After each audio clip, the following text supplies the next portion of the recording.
m'appelle Laurent Bernoz, je suis le directeur du pôle viticulture-œnologie à la Chambre d'agriculture de la Gironde. Alors on est sur Tech & Bio parce qu'on présente une base de données de matériel vitivinicole qui est portée par la Chambre d'agriculture de la Gironde et par l'IFV, qui existe depuis 30 ans aujourd'hui.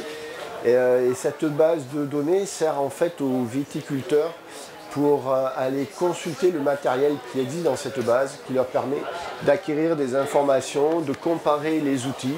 Ça peut être des outils de travail du sol, ça peut être des pulvérisateurs, des tracteurs, pour les aider à choisir le matériel le plus adapté à leur exploitation.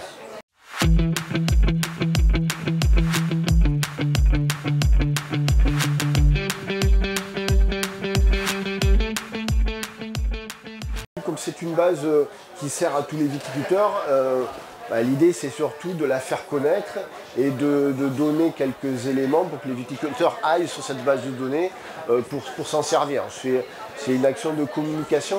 Après on a beaucoup de contacts avec les constructeurs qui sont présents ici et qui vont permettre d'alimenter cette base de données qui reste gratuite pour les utilisateurs et pour les viticulteurs.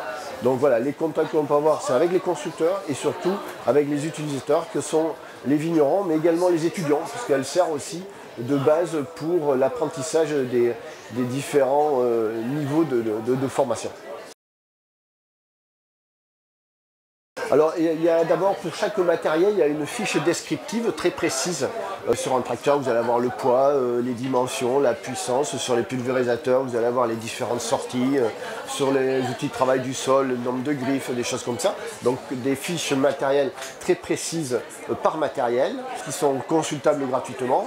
Et ensuite, le viticulteur, quand il veut rechercher un matériel spécifique, par exemple un pulvérisateur, il a la possibilité de comparer les différents pulvérisateurs qui l'intéressent pour pouvoir choisir les éléments qui l'intéressent le plus et le plus adaptés à son exploitation.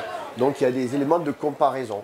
Et on est en train de refaire ce site, qui devrait être en ligne début 2024, pour laisser en plus dans une nouvelle version la parole aux utilisateurs, en disant voilà, cet appareil là, moi je l'utilise, il fonctionne bien, il fonctionne dans telles conditions, etc.